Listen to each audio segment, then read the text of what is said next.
If you are spending a lot of time at the piano bench but seeing very little progress, you are likely trapped in the Noodling fog virus.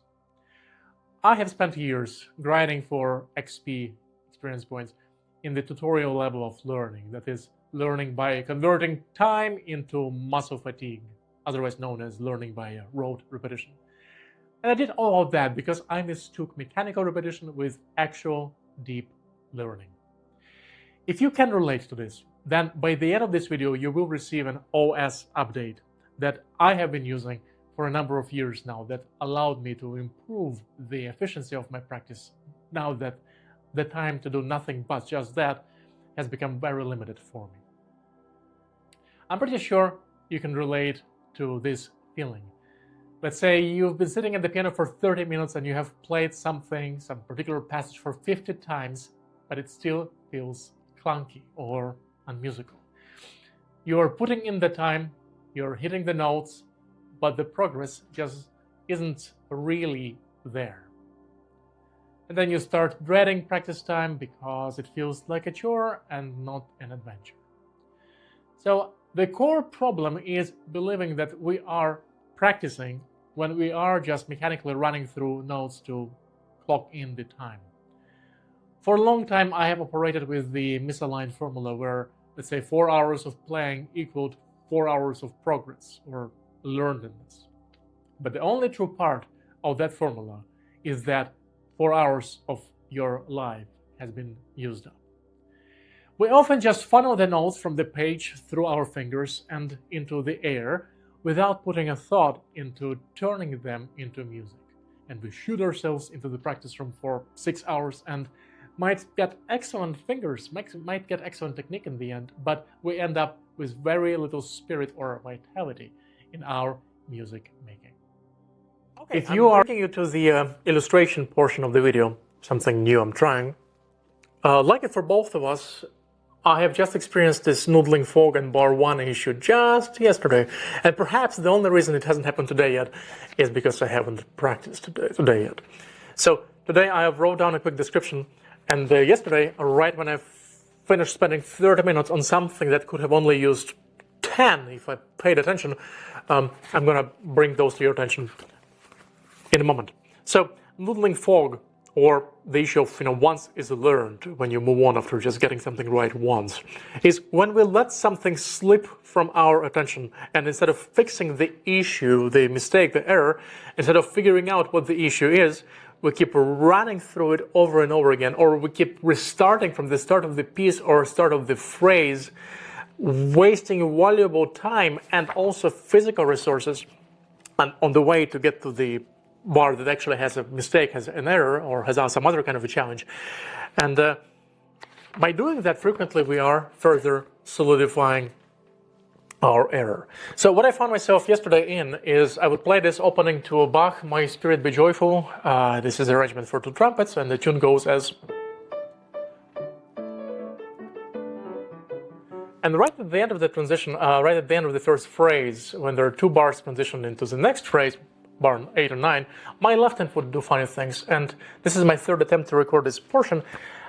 And I've yet to force my hand to do something wrong.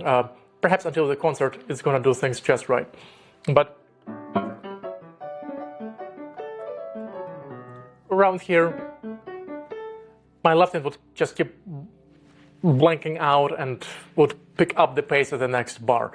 And instead of slowing down, instead of noticing that, instead of giving it necessary attention, instead of investing needed time and attention into just fixing just 1 bar in the left hand, I would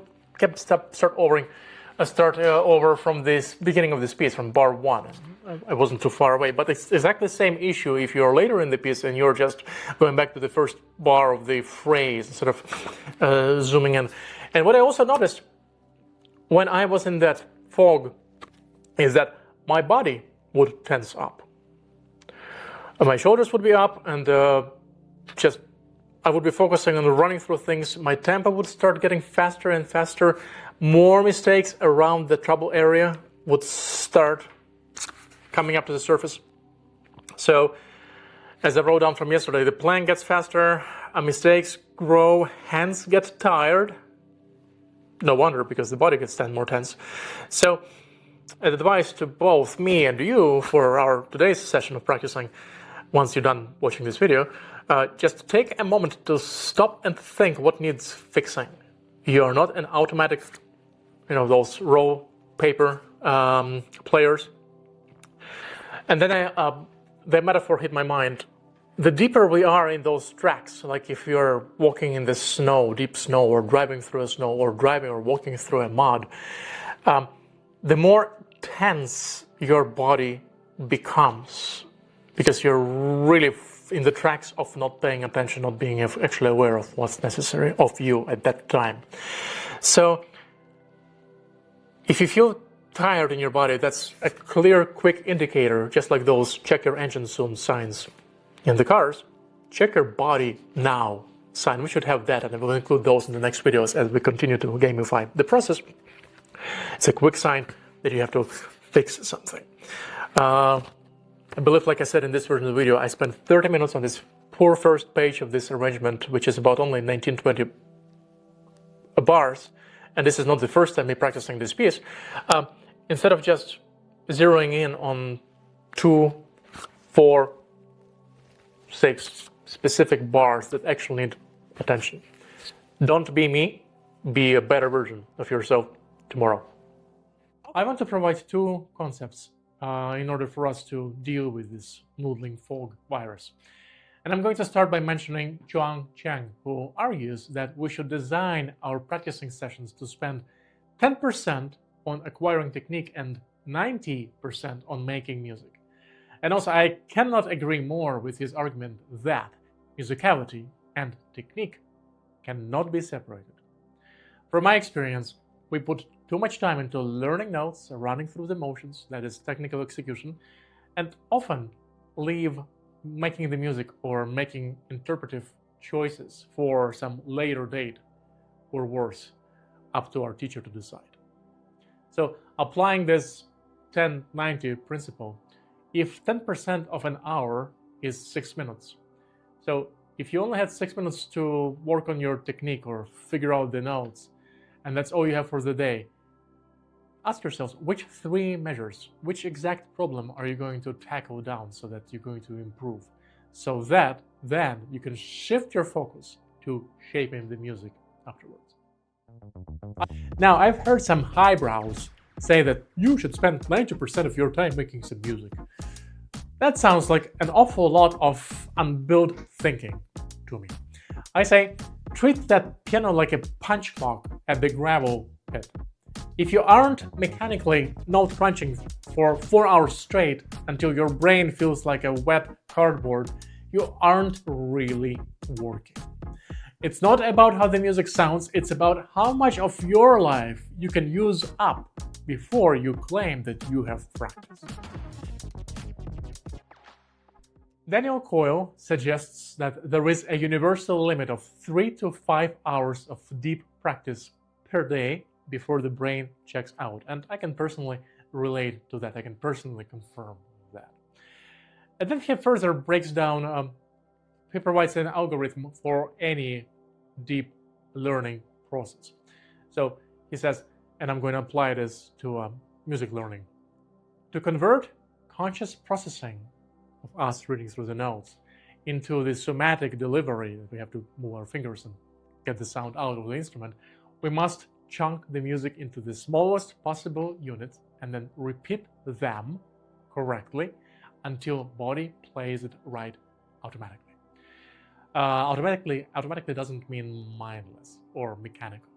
It just means rather subconscious, so that the body can play something subconscious.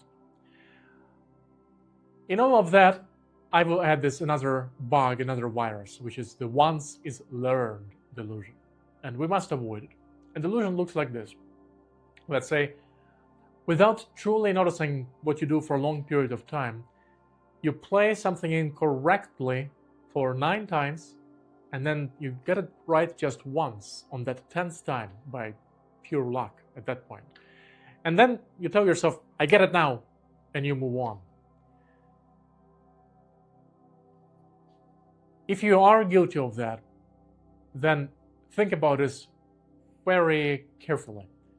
After introducing your body to all the various ways of how things should not sound, stopping right when you got something right just once is a learning delusion. It's just asking for trouble to happen at the lesson or performance.